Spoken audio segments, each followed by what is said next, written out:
Hello friends, welcome back. आज के इस एनालिसिस वीडियो में हम लोग बात करने वाले हैं जेंसॉल इंजीनियरिंग शेयर के ऊपर।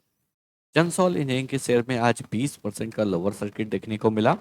तो इसके पीछे का बड़ा वजह क्या है, हम लोगों को आगे क्या करना चाहिए इस स्टॉक में, इन सभी पॉइंट्स के ऊपर डिटेल में बात करने वाले हैं। वीडियो को आराम से लास्ट तक जरूर देखिएगा। तो चलिए अब एनालिसिस को स्टार्ट करते हैं। अगर हम लोग बात करेंगे जेंसॉल इंजीनियरिंग के शेयर में आज एक क्लियरली 20% का लोअर सर्किट देखने को मिला। इनिशियली गैप डाउन ओपनिंग हुआ, ऊपर जाने का कोशिश किया और उसके बाद जो है आपको शानदार गिरावट देखने को। अभी अगर यहाँ पे लास्ट 1 मंथ की बात करेंगे तो स्टॉक लास्ट 1 मंथ में 42.2% के गिरावट के साथ 1 मंथ के लो पे ट्रेड कर रहा है।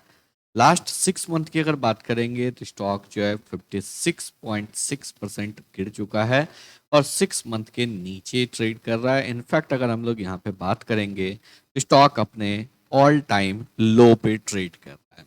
तो आखिर इतना बड़ा गिरावट क्यों देखने को मिला, और चलिए कुछ और इंपॉर्टेंट पॉइंट्स के ऊपर बात करते हैं। सबसे पहले देखेंगे जो गिरावट क्यों हुआ, क्योंकि यहाँ पे केयर ने अपना रेटिंग इशू किया है और केयर ने जो बीबी प्लस का रेटिंग था वहां से डाउनग्रेड कर दिया है केयर डी में, यानी कि रेटिंग डाउनग्रेड हुआ है। अब रेटिंग क्यों डाउनग्रेड हुआ है ये काफी इंपॉर्टेंट है। अगर आप यहाँ पे देखेंगे की वीकनेस में है जो यहाँ पे delay in debt servicing by Gensol engineering limited along with pending overdues and SMA classification of account। तो इस वजह से यानी कि अपने डेट के रीपेमेंट में डिले कर रहा है, जिसकी वजह से जो है यहाँ पर रेटिंग को डाउनग्रेड किया गया है। और मार्केट कभी भी इस टाइप के न्यूज़ को पसंद नहीं करता है जहाँ पे कि डेट के रीपेमेंट को अच्छे से नहीं किया जा रहा है। साथ ही साथ अगर यहाँ पे बात करेंगे तो जेंसॉल इंजीनियरिंग का लिक्विडिटी जो है ये भी आपको पुअर है, जो कि रिफ्लेक्ट हो रहा है ongoing delay in the debt servicing. तो ये काफ़ी इशू, काफ़ी क्रिटिकल पॉइंट है जो कमेंट में आया है केयर रेटिंग के, और इस वजह से स्टॉक में एक जोरदार गिरावट देखने को मिला। इससे बड़ा एक और जो आप वजह देखेंगे, अगर आप यहाँ पे देखेंगे रिसेंटली फरवरी में क्या हुआ है। फरवरी में जो प्रमोटर है अनमोल सिंह जग्गी, उन्होंने 2,15,000 क्वांटिटी को यहाँ पे सेल ऑफ किया है, 533। और यहाँ पे न्यूज़ देखिए कब आया है, मार्च के फर्स्ट वीक में, यानी कि न्यूज़ आने से जस्ट पहले उन्होंने अपने स्टॉक को ऑफलोड किया है और यहाँ पे फंसे हैं रिटेलर्स। उससे पहले अगर देखेंगे तो यहाँ पे स्मॉल स्मॉल क्वांटिटी में बाई कर रहे थे, तो लोगों को ये लग रहा था जो प्रमोटर यहाँ पे आपको बाई कर रहे हैं। जितने भी अगर बात करेंगे तो ये सारे स्मॉल स्मॉल, जितना उन्होंने 3-4 बार में बाई नहीं किया उससे ज़्यादा क्वांटिटी जो है सिंगल टाइम में, इनफैक्ट उससे ज़्यादा अगर आप यहाँ पे देखेंगे तो तकरीबन जो है 65 और 77 और तकरीबन जो है 1 लाख क्वांटिटी उन्होंने बाई किया और उन्होंने सिंगल सेल ऑफ में 2,15,000 क्वांटिटी को सेल आउट कर दिया 533 के लेवल पे। इसका मतलब है उनको न्यूज़ पहले से पता चल चुका था या उनको अंदाजा हो चुका था जो इतना ज़बरदस्त मार्केट में रिएक्शन होने वाला है। और यहाँ पे अगर देखेंगे तो लगातार जो है प्रमोटर का स्टेक यहाँ पे डिक्रीज हो रहा है और FIDI का भी स्टेक यहाँ पे कोई सिग्निफिकेंट नहीं है। रेस्ट जो भी है वो आपको पब्लिक का है। यहाँ पे देखेंगे तो क्लियरली प्रमोटर जितना सेल कर रहे हैं यहाँ पे पब्लिक के द्वारा बाई किया गया है। तो ये दो मेन इंपॉर्टेंट है जो कि कहीं ना कहीं इस स्टॉक के लिए नेगेटिव है और यहाँ पे बहुत से लोग फंस चुके हैं। चलिए अब बात करते हैं कंपनी के फंडामेंटल्स के ऊपर।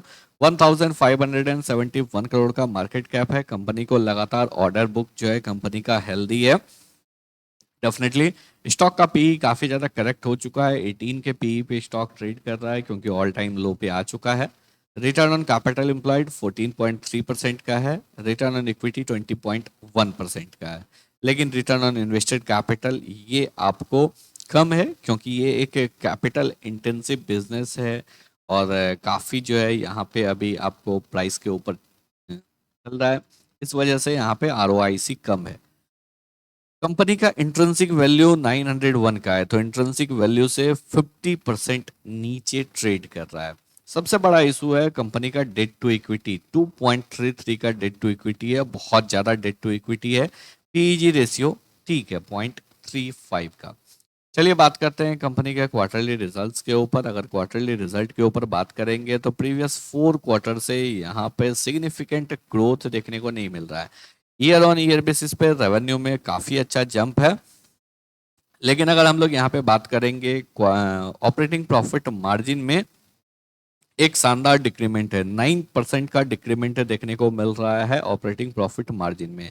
और यही वजह है जो ऑल्दो यहाँ पे तकरीबन जो है 50% से ज़्यादा से रेवेन्यू ग्रोथ किया है, लेकिन यहाँ पे अगर हम लोग बात करेंगे नेट प्रॉफिट जो है 12 करोड़ के अगेंस्ट में ओनली 18 करोड़ आया है। तो नेट प्रॉफिट में भी डेफिनेटली यहाँ पे 50% का जंप आपको देखने को मिल रहा है। लेकिन एक चीज़ और आपको यहाँ पे देखना पड़ेगा, जो यहाँ पे टैक्स जो है वो 31% लगा था और यहाँ पे जो है -12% का टैक्स लगाया, यानी कि टैक्स का क्रेडिट हुआ है। और साथ साथ अगर हम लोग यहाँ पे बात करेंगे तो कंपनी का इंटरेस्ट जो है वो लगातार इंक्रीज हो रहा है। अदर इनकम है नहीं कंपनी के पास। ईयर ऑन ईयर बेसिस पे कंपनी का सेल्स ग्रो कर रहा है। करंटली अगर देखेंगे लास्ट 4 क्वार्टर में जो है कंपनी का सेल्स मार्केट कैप के बराबर ही है। बट जो मेन इशू है वो है कंपनी का डेट का। तो चलिए अब बात करते हैं कंपनी के चार्ट्स के ऊपर। स्टॉक के हम लोग यहाँ पे चार्ट्स के पास आ चुके हैं और स्टॉक अपने ऑल टाइम लो पे ट्रेड कर रहा है।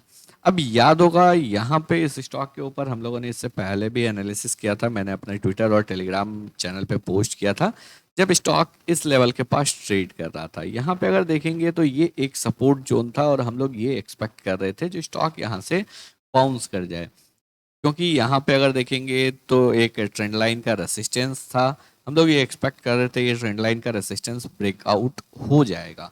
और होने का वजह क्या था, यहाँ पे अगर आप देखेंगे बैलेंस शीट में अगर आप देखेंगे तो यहाँ पे जो है सितंबर क्वार्टर में जो है डेट रिडक्शन हुआ था, रिजर्व्स में इंक्रीमेंट देखने को मिला था।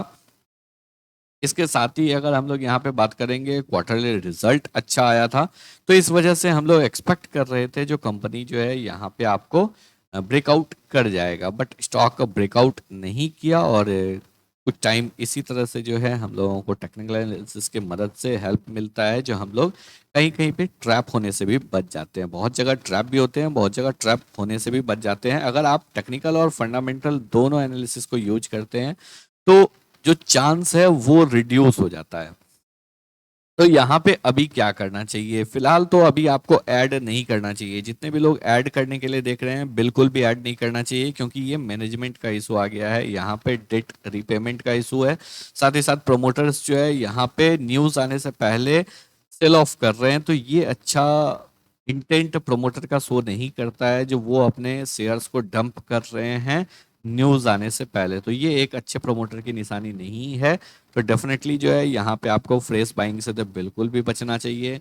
बहुत से लोगों को ये लग रहा है जो स्टॉक ऑलरेडी काफ़ी नीचे आ चुका है तो यहाँ पे हम लोगों को बाई करना चाहिए, तो यहाँ पे आपको बाई नहीं करना चाहिए अनलेस एंड अनटिल आपको कोई कंसोलिडेशन, कोई एक पॉजिटिव सिग्नल देखने को मिले। इस स्टॉक को आपको कंप्लीटली अवॉइड करना चाहिए। अगर आपके पास स्टॉक है उस केस में क्या करना चाहिए, तो उस केस में अगर आप देखेंगे तो कंटिन्यूस सेलिंग यहाँ पे देखने को मिल रहा है। पुल बैक का वेट कर सकते हैं, डेफिनेटली पुल बैक आएगा, बाउंस बैक आएगा। बाउंस बैक में आपको अच्छा अपॉर्चुनिटी देख के यहाँ पे जो है आप निकल सकते हैं। फिलहाल के लिए यहाँ पे आपको वेट करना चाहिए पुल बैक का, क्योंकि जब तक पुल बैक नहीं आता है तब तक निकलना सही यहाँ पे नहीं रहेगा।